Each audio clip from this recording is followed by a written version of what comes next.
In today's episode, we welcome Christina Badaracco. She discusses her mission to elevate the role of nutrition services in healthcare and to promote better health through our food system. We discuss the importance of agriculture in promoting healthy diets, the need to better prevent and treat diet-related conditions through food as medicine and other nutrition interventions, and tactics for changing our healthcare system to better promote health for all Americans. Stay tuned.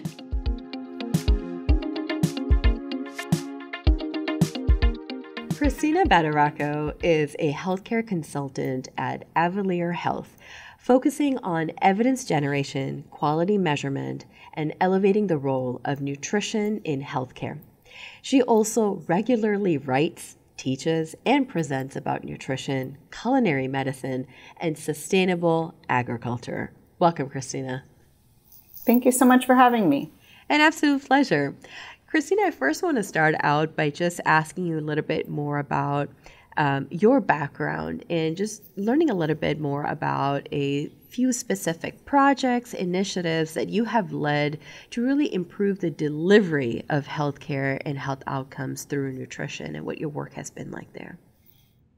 Sure. So in my job with Avalere, I've worked on a wide variety of different types of projects and tactics to help improve the practice of healthcare and nutrition services, as well as increase access for patients over the last almost 5 years that I've been at Avalere.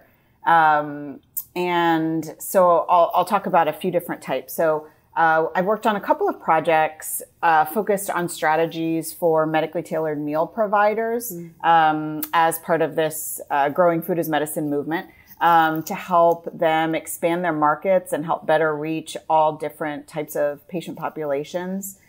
So we have conducted landscape assessments to look at different types of plan benefits. We've also conducted interviews and surveys with executives of health plans across different markets to help provide strategic direction to these provider organizations. A big focus for me has also been leading a project called the Malnutrition Quality Improvement Initiative that we lead in partnership with the Academy of Nutrition and Dietetics. And that is really focused on better identifying and addressing malnutrition in the inpatient setting, and also elevating the role of dietitians' roles in optimizing outcomes for those patients who are malnourished or at risk, and then reducing the downstream healthcare utilization and costs. And what's pretty exciting about that project, we actually created the first nutrition-focused quality measure in a payment program through CMS, which is our Centers for Medicare and Medicaid Services. And we're now working with hospitals across the country to support them in reporting on this measure to CMS through the payment program that's called the Hospital Inpatient Quality Reporting Program starting next year. I've also been on a quality improvement initiative project, a different one that's focused on diabetes and how technology and the data generated through diabetes technology can best be used to support patient engagement and improve their outcomes.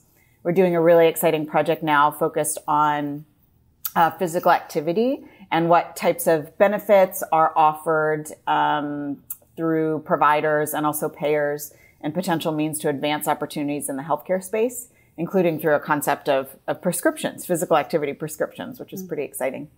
And then the last one I'll mention that I'm focused on wrapping up over the next few weeks, we're conducting an assessment of different areas of overlap between federal nutrition assistance programs and food-based interventions that are covered by Medicare and Medicaid to better understand possible ways to improve efficiency and effectiveness in improving nutrition security for the patient's beneficiaries with highest need. And I'm going to be leading a roundtable on this topic at the American Public Health Association conference next month, which I'm really looking forward to. Lovely. Like quite a number of things that you're working on. Very important things, and I do definitely want to break some of these things down as well through our podcast episode here today. First, I just want to take a step back and really learn a little bit about your journey and sort of what led you to this. Can you share a little bit more about that journey from studying ecology and evolutionary biology and environmental studies to then working in public health, becoming a registered dietitian, and then eventually in healthcare consulting? Sure, and it's definitely an unconventional path, I'll say, for somebody in any of these fields. So I've always been really interested in studying plants and animals and understanding the natural world, and that goes back to me as a young child. And my mom still reminds me I used to love to go outside and like count the petals and look at all the different colors on different types of flowers that were growing in the yard, and that continues to this day. So. I studied environmental science, focused in environmental science in my biology program and in college. And I was really interested initially in pursuing a career in environmental policy and law, was even starting to study for the LSAT, or the law school entrance exam. And I think at the time was really passionate about pursuing a career in environmental regulation, working at the Environmental Protection Agency, which was my first full-time job after college. And I think over my couple of years there, my interest in working from a regulatory approach in the food system lessened a bit as I became I found myself more interested and inspired by meeting and learning from other leaders whom I met who were working in the community and working to address food system issues in ways that promoted both environmental and human health. And I think getting to meet people and volunteer with different people really opened my eyes to different career opportunities and ways to make positive impact on these issues that I cared about.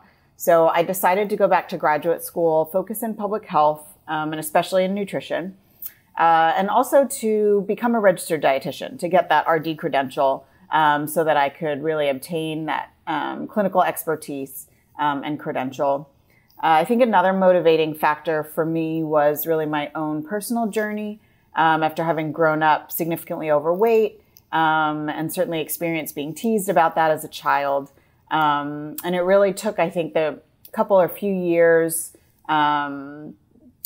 after graduating from college and living on my own to learn about eating mindfully and being more considerate of balance and getting more excited about cooking for myself. I will say as a side note, I did grow up eating wonderful food. You know, my mom is a wonderful cook and I so appreciate everything I learned from her. But I think I never really understood, again, those concepts of sort of mindful eating, intuitive eating. And, you know, I don't necessarily have to go back for seconds or eat my whole plate. It's okay to save leftovers, you know, come back for those another time. And so I was really passionate about wanting to share my experiences and my learnings with others to try to make a positive impact on the huge and growing burden of obesity in our country among children as well as adults. And to do so in a way that promotes enjoyment of food and also understanding of how it's grown and why that matters for our health. So I never really intended to work clinically as a dietitian, really rather, I think, have an aim to make broader positive changes in our food system.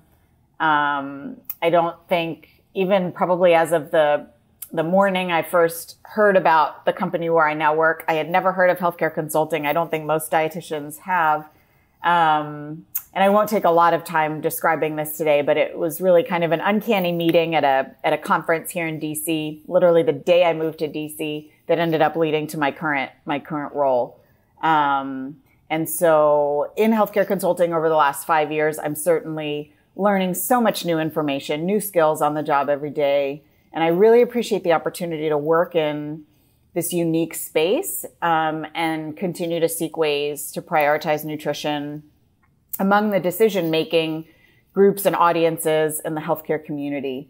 As I'm thinking about different ways we can focus more on nutrition and also environmental health as well. Thinking about issues related to air pollution, water pollution, et cetera, and how stakeholders in the healthcare community can take action and have positive influence. You know, one of the key things, and even when we're talking about some of the recent things that you're working on, help me understand a little bit, especially when you mentioned the environmental piece here. Tell us a little bit more about your involvement with children's gardens, farmers markets, and then just organic farms. How do these grassroots experiences really tie into sort of this broader goal of improving health through nutrition? Sure. Yeah. And so I think a few of those examples you're mentioning are opportunities I've had to volunteer thus far. I think over the past decade, maybe even beginning in college a little before that, leading pre-orientation trips for incoming freshmen, and then volunteering in my local farmers market network in DC and other things like that. And so I think that desire to work in that space stems from knowing that the way we grow and process and cook our food is really fundamental to the health of humans and to our planet. And so I've really valued so many of these experiences throughout my career, to work with organizations and volunteer at events like this focused on growing healthy food and empowering people of all backgrounds to be able to access and enjoy seasonal and wholesome food that also helps to keep dollars in their own community, and support local farmers. And then I think also kind of tying into what I do in my profession, these individual opportunities have also given me great sight into a lot of the challenges and opportunities for what I am also teaching about and advocating for related to food and agriculture policy, especially the Farm Bill in this country. So we certainly can't all live on farms, although as a side note, I think someday I would really love to. But I think it's important that we know as consumers that we can buy food in ways that minimizes the distance that it needs to travel from where it's grown, maximizes value to small family farms. And I think our healthcare system so often pays little heed to these sorts of upstream drivers of poor health. But I do think it's really exciting to see a lot of growing initiatives to bring healthier, more sustainable food into hospitals, as an example. Programs like farmers markets at hospitals, produce prescriptions, that are connecting patients and low-income beneficiaries, even sometimes healthcare providers themselves with truly nourishing food, sometimes even healthcare institutions that grow their own food and teach patients how to do so. And so even in my healthcare consulting role, I'm really excited about finding ways to help elevate and expand opportunities to spread such initiatives further throughout our country. Mm-hmm. You mentioned the Farm Bill. I know you serve on the board for Slow Food DC and the Academy of Nutrition and Dietetics Farm Bill Task Force, among other leadership roles you have. How do these roles really contribute to improving access to healthy and sustainable food? And then do you see these roles as connecting with sort of your own work in healthcare transformation? Sure. So I am involved in several organizations that in various ways are aiming to improve health through food and nutrition in the DC area, but also across the country.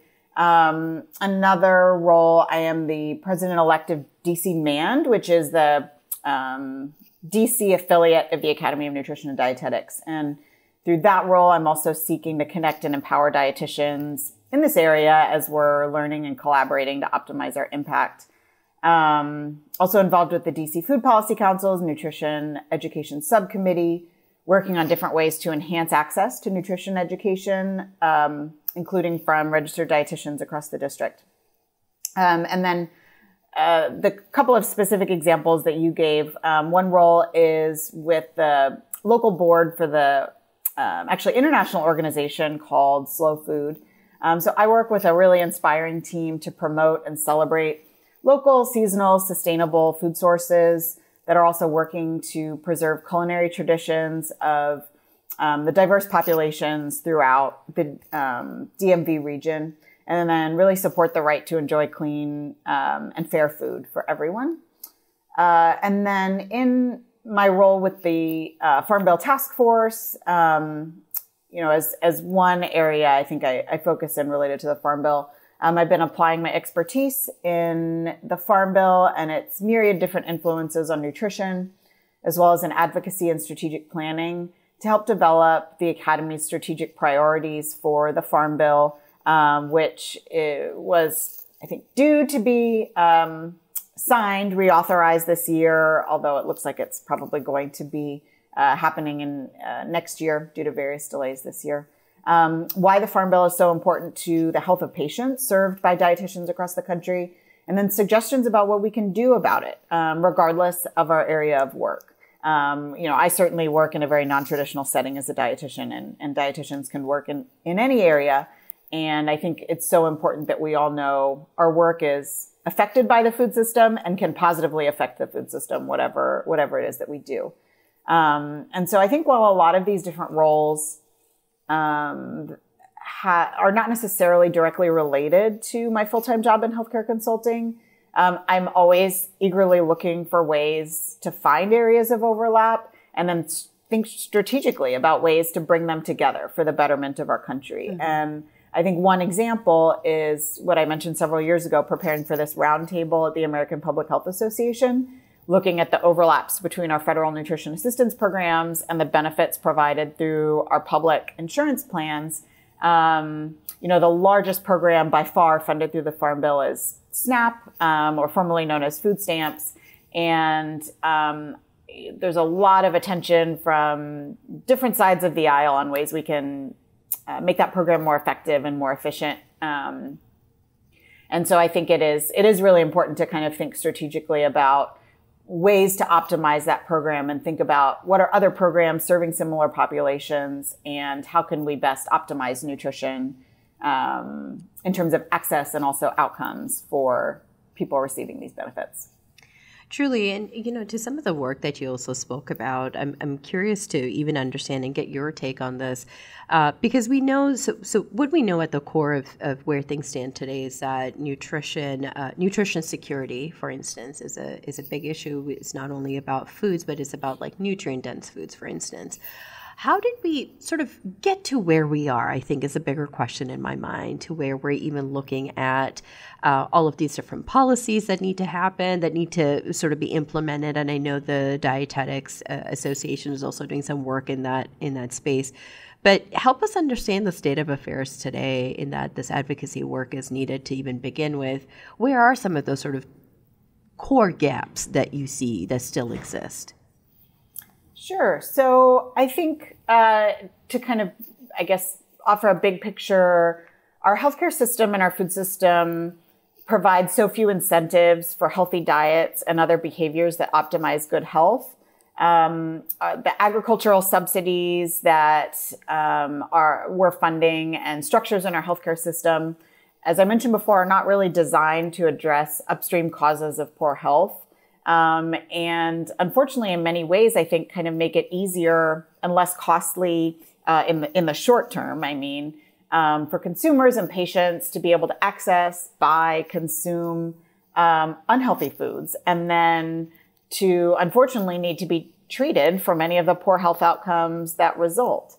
And so I think it's very important that we need more comprehensive care from different types of healthcare providers who are speaking in similar language, held to similar standards, having similar goals, prioritizing similar concepts to show our patients that we're on the same page. And we can work with them to make real lifestyle changes that can prevent them from experiencing what might even seem inevitable.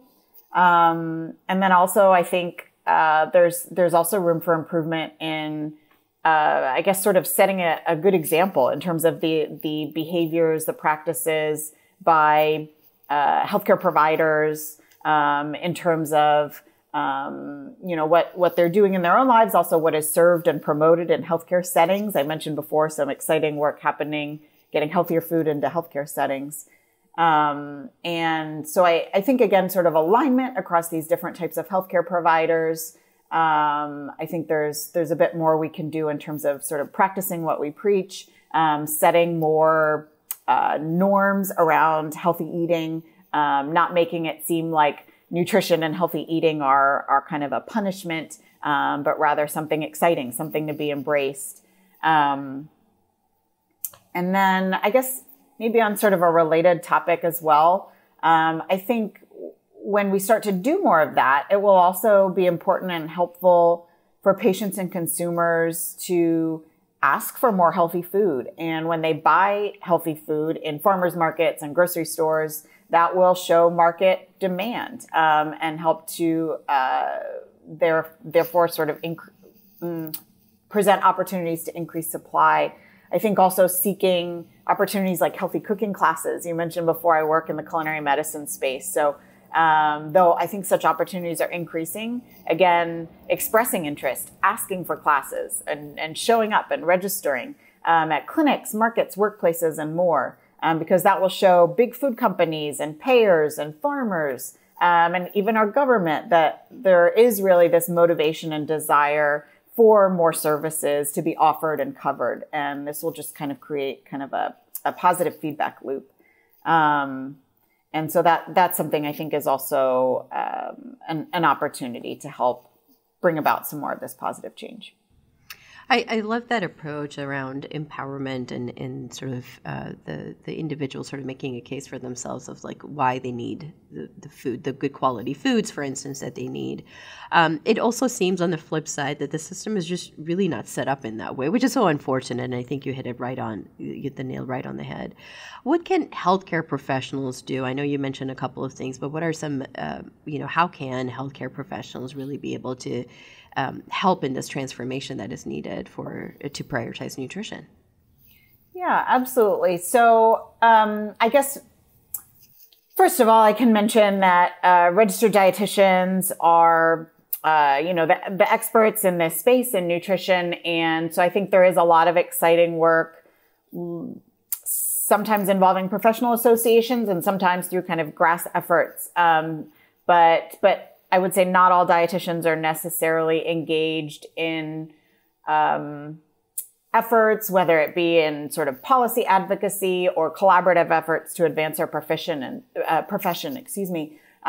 So I think sort of posing a call to action to dietitians to make sure that we are speaking up for our area of expertise, making sure that we have a seat at the table, whether it's within our own institutions, whether it's on local boards, leadership roles, to really showcase our expertise and show the positive outcomes that we can have in our institutions and in society. And then also kind of to what I was saying before, showing that we're not here to be the food police. We're not here to, wag our fingers and make people feel guilty about, eating an occasional treat or something like that, but that we love what we do. We're here to help patients live their healthiest, longest lives, help them to enjoy food, give them the tools to do so. And we're here to be their partners in that transformational change.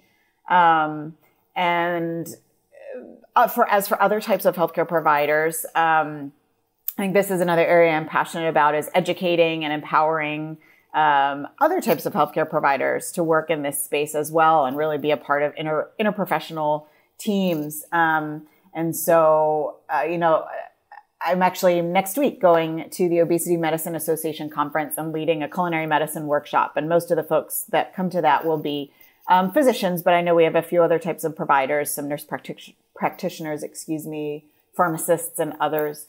And so I think for those other types of providers who don't necessarily know as much about nutrition, looking to learn more about nutrition and science itself, but also what are sort of tangible tools and tactics to be able to reach patients, and how can they best partner with dietitians? What are the evidence-based care models? Understanding like what are the different incentives that are offered in our healthcare system to be able to bring in these different types of experts, provide and cover these evidence-based nutrition services to patients. So I think that those are a few different items. I think learning about, at least to a basic level, the latest nutrition science and evidence itself, looking for ways to bring in the nutrition experts to provide that most effective care, and then really understanding the most effective means of delivering the education and empowering patients to really prioritize nutrition. This also, Christina, ties back into, and my next question is really deep diving into this. So in an ideal world, what are your visions for the future of healthcare, particularly in terms of how it incorporates nutrition services and addresses issues really related to access and consumption, which is what you mentioned, of healthy and sustainable foods? What does that ideal world look like? I would love to see that people of all different backgrounds would have access to nutrition education. I think both beginning in their homes as children, learning from families, but also in their broader communities, in their schools, their places of worship, their places of play from a young age, so that diet-related diseases would ideally be a much smaller problem in our country. Mm-hmm. I would love to see that dietitians would be firmly embedded throughout our system of primary care. And, to even back up another step, I'd say I would love to see that more medical students would choose to go into primary care. In our current healthcare system, we have a shortage of primary care providers in this country. And I think there are a variety of reasons for that, one of which is working in other areas of practice is often more lucrative, so that our healthcare system would find ways to better incentivize and motivate providers to go into primary care. And with that, more of a focus on, maybe lifestyle medicine and prevention, sort of moving upstream. Everyone at risk of a chronic condition could receive the necessary care, and then also find community to learn and adopt sustainable lifestyle changes to embark on a path to good health. Mm-hmm. And then even when we think about the acute care setting and hospitals, I would love to see that dietitians would no longer be relegated to the basement level and then called in to see a patient at the last minute, but would rather have a seat at the table when care teams are discussing nearly any patient. And for that to happen, all providers and administrators would really need to understand the immense value that nutrition experts, dietitians can offer in delivering patient-centered, evidence-based, and cost-effective healthcare. Mm-hmm. Well, with that, Christina, it's been an absolutely great episode. Thank you so much for your time. It really provided us a bigger picture and a better perspective around nutrition and the state of where things are in our country. And thank you for the incredible work that you were doing and sort of moving that from a policy and even from the advocacy standpoint. At this point, I would love for our listeners to learn more about how they can connect with you and learn more about your work. Absolutely. So they are welcome to visit my website, ChristinaBadaracco.com. And I'm also happy to connect on LinkedIn. I do live in the DC area if anyone is in this area and wants to connect. I also list on my website a few different conferences that I'll be attending soon. So certainly if any listeners are going to be there, I'd love to be able to connect with anyone in person. Information about the book that I wrote about the Farm Bill is also available online. I think you might be able to provide that in show notes. Mm-hmm. Yes, listeners are also welcome to read more about some of the other writing that I've done in the past. So I would love opportunities to connect for anyone passionate about these areas. Awesome. And we will link, by the way, absolutely, we will link some of these things up in the show notes. So, just scroll down and you can find there and everything should be linked up for you. Christina, with that, thank you so very much for your time. To our listeners, thank you for joining us on another episode of the Yumlish Podcast. You know what time it is. Head over to our Facebook, our Instagram, find this podcast post, comment below to tell us how can you take a more proactive role in improving your own health through nutrition. Again, head over to Facebook, head over to our Instagram page, find this podcast post, comment below the podcast post, and tell us again, how can you take a more proactive role in improving your own health through nutrition? We'll continue the conversation there. With that, Christina, thank you so much for your time. All right. Thank you so much. Have a great day.